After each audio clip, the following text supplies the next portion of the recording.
कि उनकी दया से आज इस इलाके में जो बाबा जी का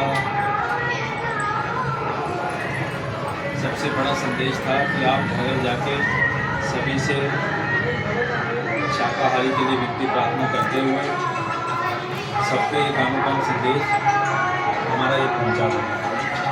तो गुरु महाराज के जाने के बाद कितनी संगतें, कितने लोग, कितने सत्संगी, बड़े बड़े मजबूत सत्संगी बिखर गए, टूट गए और आदेशों को मानने तक मना कर दिया गया।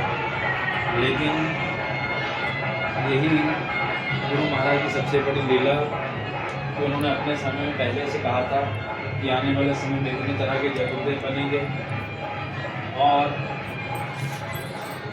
नकली जगुर्दे बनेंगे। और इतने सालों तक हमारे गुरु महाराज ने सत्संग किया। 1952 से शुरू हुई है गुरु महाराज की लहर। लगभग 80-90 के दशक में 20 करोड़ लोगों का जनजागरण उस समय में गुरु महाराज ने कर दिया था। आज इसकी संख्या का अनुमान लगाना बड़ा ही मुश्किल है।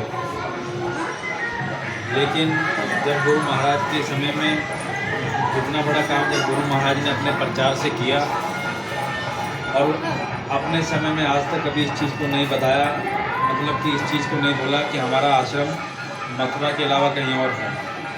जब भी गुरु महाराज सत्संग वचन देते थे हमेशा यही पूछते थे, बच्चा मेरा आश्रम कहाँ?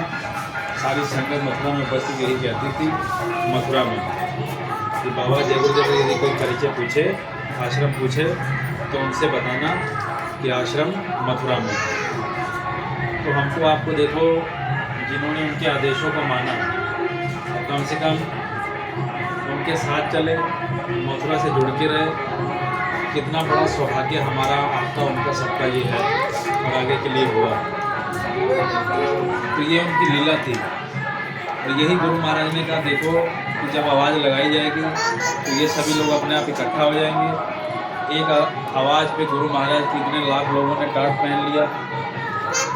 और कितना बड़ा फ़ायदा आज टाटधारियों को और उनके द्वारा बनाए गए संगठन को आज के समय में हम आप देख रहे हैं। तो महात्माओं के वचन कभी खराब नहीं जाते, कभी व्यर्थ नहीं जाते। जो वो कह देते हैं उसका फ़ायदा हमको, आपको मिलता केवल उनके आदेशों को मान के चलने में, और जो वो कहते उतना मान के चलने में, सुनने में हमारी आपकी भलाई हो। क्योंकि संत समाज, महात्मा हमेशा सबके कल्याण के लिए और सबको जगाने के लिए और इस देश दुनिया से, काल के देश से सबको बचाकर किसी न किसी तरह से आपका नुकसान होने से बचाते हैं। तो इसलिए हम आपसे प्रार्थना करेंगे कि जब भी हो हमेशा मथुरा खितौरा को आप लोग समझते हुए, मानते हुए चलेंगे और जो मथुरा से आदेश आए उसकी पालना करने में हमारी आपकी सबकी भलाई है। और सबसे बड़ा आदेश गुरु महाराज ने जाते जाते यही कहा कि भला बच्चा, शाकाहारी का प्रचार आप लोग घर घर जाके, नगर नगर जाके, गांव गांव जाके करना। उसी का परिणाम ये हुआ कि इतनी बड़ी संख्या, इतना बड़ा जनजागरण आज गुरु महाराज ने तैयार किया और आगे हम उनके आदेशों का पालन कर रहे हैं। देखिए, अभी फ़िलहाल में ही महाराज जी ने युवा संगत का हम सभी लोग बैनर बोर्ड लगाते थे। इसी मई के भंडारे में गुरु महाराज जी का आदेश हुआ कि भाई अब से आप लोग इसमें अपना पंजाब संगत लिख के अपना भंडारा चलाओ। तो पिछला भंडारा जुलाई का जो कार्यक्रम बीता, पंजाब बैनर के नीचे संपन्न हुआ। तो हमने वही आज्ञा का पालन किया। अब आगे महाराज जी से अनुमति दी गई थी कि पंजाब में एक आश्रम के लिए ज़मीन देखी जा रही, आपकी अनुमति हो तो उसको खरीदने में अपना काम आगे बढ़ाया गया। तो महाराज जी बड़े उस पर खुश हुए। महाराज जी बड़े खुश हुए।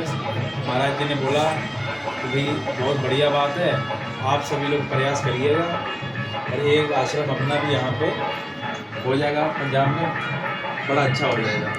देखिए, महात्माओं के वचन पढ़ते बोलते हैं और उनके आदेशों को मानने में कितना बड़ा फ़ायदा हमको आपको होता है।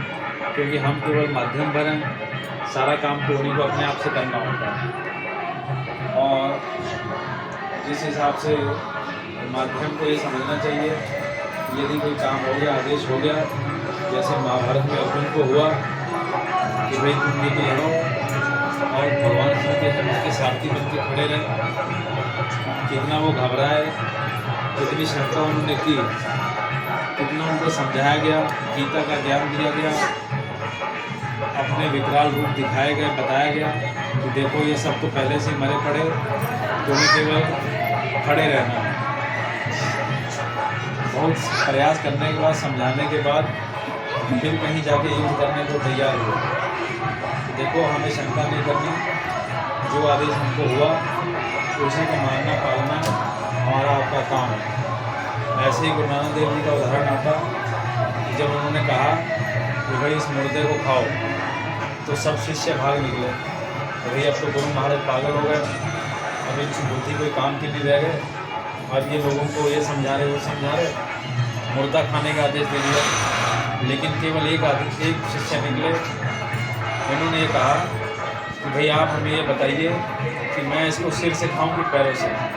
तो जब खाने लगे तो हलवा निकला।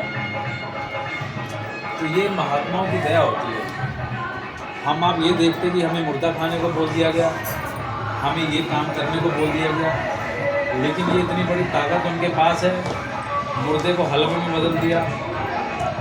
जो वो आदेश देते हैं तो वो उसी को मानना चाहिए। तो जब उसको मानेंगे, उसको समझेंगे, तो वो जो चीज़ है वो अपना बदल जाती और हमारे यहाँ के काम हम बड़ी आसानी से सफल हो जाते। कितने बड़े बड़े भूत मात्रा में देखो, मिनटों सेकंडों में निकल जाते। कितने पुराने भूत, उनको भोजन तक दिया जाता। और ये ऐसी पवित्र भूमि की दया गुरु महाराज ने वहाँ पे तैयार की। इतनी कर्म भूमि बाबा जी ने वहाँ घूम कर, खेती कर सत्संग देकर और भोजन भंडारे चलाकर ऐसी पावन पवित्र जगह गुरु महाराज ने तैयार की। ऐसे ही शिव जी का उदाहरण आता। शिव और पार्वती एक जगह चले जा रहे थे कि जब उन्होंने खाली मैदान देखा तो शिव जी ने लेट कर साक्षात जन्मत प्रणाम किया।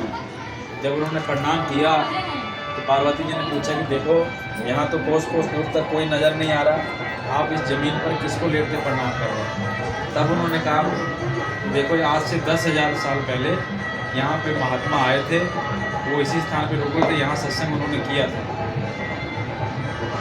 तो ये फल होता भूमि का, जहाँ महात्माओं के कर्म पैर पड़ जाते, वो ज़मीन कोई आम ज़मीन नहीं रह जाती। तो अभी तो गुरु महाराज जी को गए कुछ ही समय हुआ और उन्हीं के आज्ञा से देखो महाराज जी इतनी बड़ी व्यवस्था को संभाल रहे, इतना बड़ा काम कर रहे हैं। और संत महात्मा कभी दूर नहीं जाते, चोला बदल के काम करते हैं।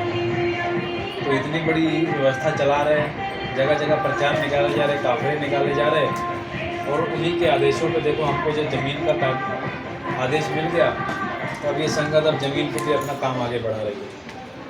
हाल ही में सब कुछ सही रहा तो मालिक की दया से इस दिसंबर से पहले ज़मीन के लिए अभी काम अपना हमारा शुरू हो जाएगा।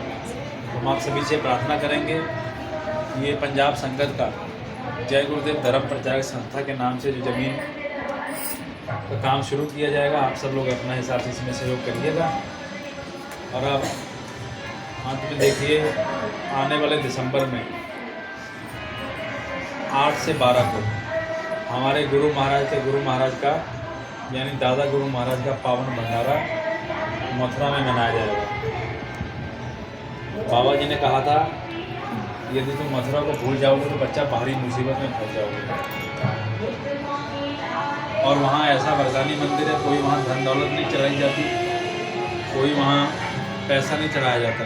बाकायदा वहाँ लिख के ये लगाया गया कि भाई आप कोई मांस मदिरा का सेवन करने वाला व्यक्ति इसमें कोई अपना दान ना डाले। तो ऐसा भारत भर में कहीं मंदिर आपको देखने को नहीं मिलेगा। तो केवल अपनी बुराई चढ़ाने पे आपकी एक मनोकामना पूरी कर देता है। तो इसलिए हम आप सभी से प्रार्थना करेंगे आने वाले इस दिसंबर में ये बहुत बड़ा भंडारा